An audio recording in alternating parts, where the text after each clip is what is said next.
Welcome to the deep dive. Today, we're taking a serious look at a really powerful piece of South African law. We are diving deep into the Prevention of Organized Crime Act, number 121 of 1998. You'll often just hear it called POCA. Absolutely. And POCA, well, it's not just another criminal statute. Think of it more like a strategic weapon, really aimed at the financial heart of criminal operations. So it's about hitting them where it hurts the money. Exactly. You have to remember the context back in '98. Organized crime, money laundering, gangs. It felt like things were spiraling. And internationally, this kind of crime was being flagged as a major security threat, our traditional common law. It wasn't equipped to deal with it effectively. Right, the old tools weren't working against these complex networks. And the act itself, its preamble, states it's needed to uphold the Bill of Rights, which criminals were trampling on. Precisely. So POCA wasn't just about punishment after the fact. It aimed to be preventative. It set out to create new offenses, targeting the structure of crime itself, hitting the management level. Plus, it brought in strict rules against handling dirty money, and this is key, a really innovative system for seizing assets using civil law. Okay, so our mission here is to break down POCA for you, its legal background, the main crimes it created, and especially these asset recovery tools, which are, frankly, critical to understand. And keep in mind, while it was assented to back in November '98 and started in January '99, this law hasn't just sat there. It's been significantly amended over the years. The version we're looking at includes updates right up to October 11th, 2024. It's very much a living piece of legislation. Okay, let's get into the criminal core first. POCA set up three main categories of offenses, and the design seems clever, trying to catch the ringleaders even if they keep their hands clean, so to speak. That's exactly the point. The drafters knew the bosses often direct things from afar. So Pillar 1 deals with racketeering activities. That's in Chapter 2.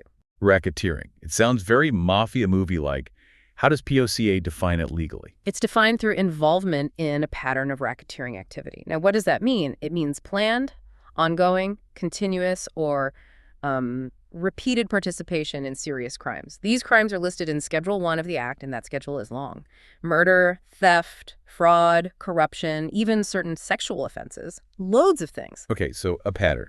How many crimes make a pattern? You need at least 2 Schedule 1 offenses. And crucially, the last offense must have occurred within 10 years of the one before it. That 10-year period, by the way, excludes any time the person spent locked up. And Section 2 focuses on managing or being part of an enterprise that operates this way. What counts as an enterprise? Is it just big syndicates? No, and this is important. It's deliberately broad. An enterprise can be a formal company, a partnership, sure, but it also includes, and I quote, any group of individuals associated in fact. Ah, so even a smaller informal group consistently working together on crimes could fit. Absolutely. If they operate together to conduct affairs through this pattern of racketeering, they can be seen as an enterprise. It targets the structure, big or small. And the penalties. They certainly reflect that serious intent. Oh, yes. We're talking potentially a fine up to R1 billion rand. 1 billion. Or imprisonment for life. It sends a very strong message against managing or even associating with these criminal structures. Okay, moving on. Pillar 2. Money laundering and the proceeds of unlawful activities. This is Chapter 3. You mentioned the scope here is immense. What's the key? The definition of unlawful activity, it's incredibly wide. It means any conduct that's a crime or breaks any law at all. Any law, wow. Yep. And here's the kicker. It doesn't matter if the conduct happened before POCA even existed or after. And crucially, it doesn't matter if it happened here in South Africa or anywhere else in the world. Wait, hang on, or elsewhere. So if someone commits massive fraud in, say, Europe and parks the money in a South African bank, yeah, POCA applies directly, yeah, even if the crime wasn't here. That's precisely the power. POCA doesn't need the underlying crime to have occurred locally. If the proceeds surface here, POCA can potentially bite. Okay, so what specific actions related to these proceeds are criminalized? Sections 4 to 6 cover the main ones. Section 4 is classic money laundering concealing, disguising the source, location, movement of those proceeds. Section 5 covers assisting someone else to benefit from unlawful activities. And Section 6 is interesting. It criminalizes even just acquiring, possessing, or using property if, or should reasonably have known it came from someone else's unlawful activities. That ought reasonably to have known part sounds significant. It puts a burden on people, doesn't it? Like banks or professionals. It absolutely does. It enforces a level of due diligence. You can't just turn a blind eye if the circumstances look suspicious. Ignorance isn't always a defense if a reasonable person would have suspected something. The penalties for laundering. Also very steep. Up to $100 million fine or potentially 30 years in prison. Again, showing how seriously the law treats the handling of dirty money. Then there's the third pillar, criminal gang activities under Chapter 4. Right, gangs. How does POCA define a criminal gang? It needs 3 or more people. They can be formally or informally organized. They usually have some kind of identifiable name or symbol. And crucially, one of their main purposes or activities is committing criminal offenses, and the members actually engage in a pattern of criminal gang activity. And what specific actions related to gangs does POCA outlaw? Section 9 covers things like actively participating in a gang, being a member while knowing it's a criminal gang, recruiting members, or threatening violence to promote the gang. Basically, involvement in furthering the gang's criminal aims. Is there anything unique about the penalties here? Yes, there's a very specific aggravating factor. If you commit one of these gang offenses, like aiding crime or recruiting on school grounds, or even within 500 meters of a school or educational institution while kids are around. The proximity rule. Exactly. The potential sentence gets bumped up from maybe 6 years up to 8 years. It's a clear signal about protecting schools and children from gang influence. Okay, so those are the 3 main criminal pillars. Heavy penalties, broad definitions. But you said the real game changer was the asset recovery part, chapters 5 and 6. This is where POCA gets really, really interesting from a legal strategy perspective. Because these asset recovery chapters, chapters 5 and 6, they are explicitly defined as civil proceedings, not criminal. Civil proceedings. So like a lawsuit between 2 private parties.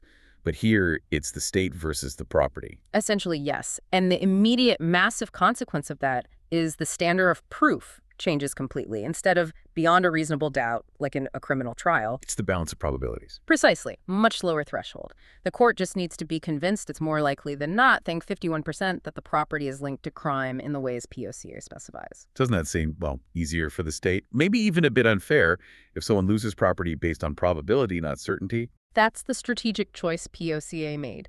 The reality was, proving criminal guilt beyond a reasonable doubt against insulated crime bosses was incredibly hard. They hide behind layers of people and companies. So POCA shifts the focus. It targets the property itself, arguing the property is tainted by crime. And importantly, Section 50, subsection 4 says the outcome of a criminal case doesn't affect the validity of a civil forfeiture order. They run on separate tracks. Okay, let's break down the 2 main civil routes. Chapter 5 is confiscation. Right. Confiscation happens after someone is actually convicted of an offense listed in POCA or related criminal activity. The court then holds an inquiry. An inquiry into what? Into the benefit the convicted person gained from that crime or any related criminal activity. The court calculates that benefit and then issues a confiscation order, basically ordering the person to pay that amount back to the state. And what assets can the state go after to satisfy that order? It targets what's called realizable property. This includes assets held directly by the defendant, but it also includes something called affected gifts. Affected gifts, what are those? This is a powerful tool. It allows the state to go after property that the defendant gave away as a gift.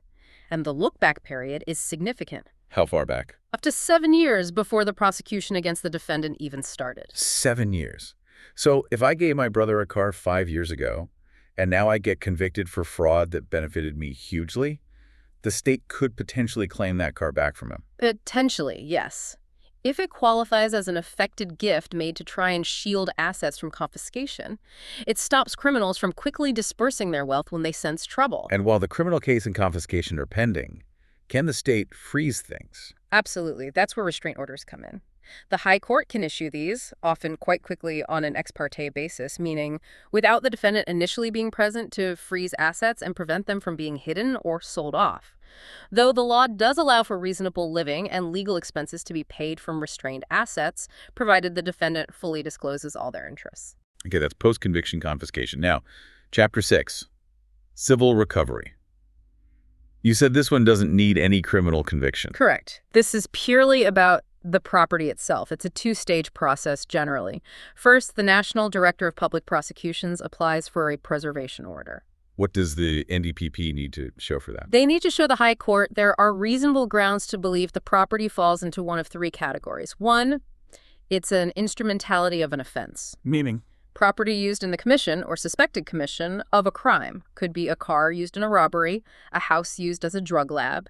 And again, the underlying crime could have happened anywhere, here or overseas. Okay. Instrumentality. What's the second category? Proceeds of unlawful activities. This is the direct or indirect cash, assets, whatever, derived from any crime or unlawful act, again, anywhere in the world. And the third? Property associated with terrorist and related activities. POCA specifically links into counterterrorism finance here too. So if the court agrees there are reasonable grounds, it issues a preservation order, freezing the asset. What happens next? Then the NDPP applies for the final step, a forfeiture order. This is where the standard of proof really matters. The High Court will grant the forfeiture order if it finds, now on a balance of probabilities, that the property is indeed an instrumentality or proceeds or linked to terrorism. So the property is forfeited to the state based on that 51% likelihood. But what if someone genuinely owns the property and had no idea it was linked to crime? Say, they bought a car not knowing it was bought with stolen money. POCA does have a defense for that. It's often called the innocent owner defense, primarily under Section 52. But the burden of proof is squarely on the person claiming innocence. What do they have to prove? They have to prove two things, again, on a balance of probabilities. First, that they acquired their interest in the property legally and paid fair value for it, what the Act calls adequate consideration. And second, crucially, they have to prove they neither knew nor had reasonable grounds to suspect that the property was proceeds of crime or an instrumentality. So if you bought something suspiciously cheap, or maybe ignored some obvious red flags about where it came from, then your innocent owner defense is likely to fail. You can't just be willfully blind. Okay, so the state successfully confiscates money post-conviction or forfeits property civilly. Where does all this recovered wealth actually go? Does it just disappear into general government funds? No, and this is another well-structured part of POCA. Chapter 7 creates the Criminal Assets Recovery Account, usually known as CARA. All the money and property recovered through POCA orders goes into this specific account. And who decides how CRA funds are spent? There's a dedicated committee, the Criminal Assets Recovery Committee, or CRMI. Its composition tells you its purpose. Who's on it? The Minister of Justice is the chairperson. You also have the Minister of Finance, because we're talking potentially huge sums. Then there's the Minister of Safety and Security and the National Director of Public Prosecutions. So the key players in law enforcement, justice, and finance are all involved. What do they do with the money? The committee advises the cabinet on how to allocate the funds. The money is earmarked for two main things. First, to give resources back to law enforcement agencies specifically to help them fight organized crime, money laundering, and related stuff. And second, to allocate funds to institutions or organizations that are set up to help the victims of crime. Ah, so it's a closed loop almost. Take money from criminals, use it to fight more crime, and help the people harmed by crime. Exactly. It makes the fight against organized crime somewhat self-funding, at least in principle. And there's accountability. Cabinet has to specify the purpose of any allocation, and the details have to be tabled in Parliament. Right, that brings the whole picture together. POCA's dual strategy. Hit them hard with criminal penalties for racketeering, laundering, gang activity. And then use the lower civil standard of proof to aggressively target and remove the financial lifeblood, the assets themselves. It really highlights how POCA uses legal tools pragmatically, recognizing that bankrupting these operations can be just as, if not more, effective than solely relying on locking up individuals, especially the well-insulated leaders. Absolutely. It's a fundamental shift. It's not just about punishing past acts. It's about disrupting and dismantling the ongoing business of crime by taking away its capital and profits. That economic disruption is POCA's lasting impact. So let's leave you with a thought to chew on. We've talked about the incredibly broad definition of unlawful activities covering any crime, anywhere in the world, and the huge list of offenses in Schedule 1. Considering this, how far does POCA really extend the reach of the South African state? Does it effectively compel international banks, financial firms, anyone handling money that touches South Africa to act almost as extensions of local law enforcement, scrutinizing transactions for links to crime globally? It certainly forces a level of global awareness and compliance onto entities operating within its reach. It's a powerful piece of jurisdictional expansion wrapped in domestic law, something definitely worth thinking about. Indeed. Until the next deep dive, stay curious.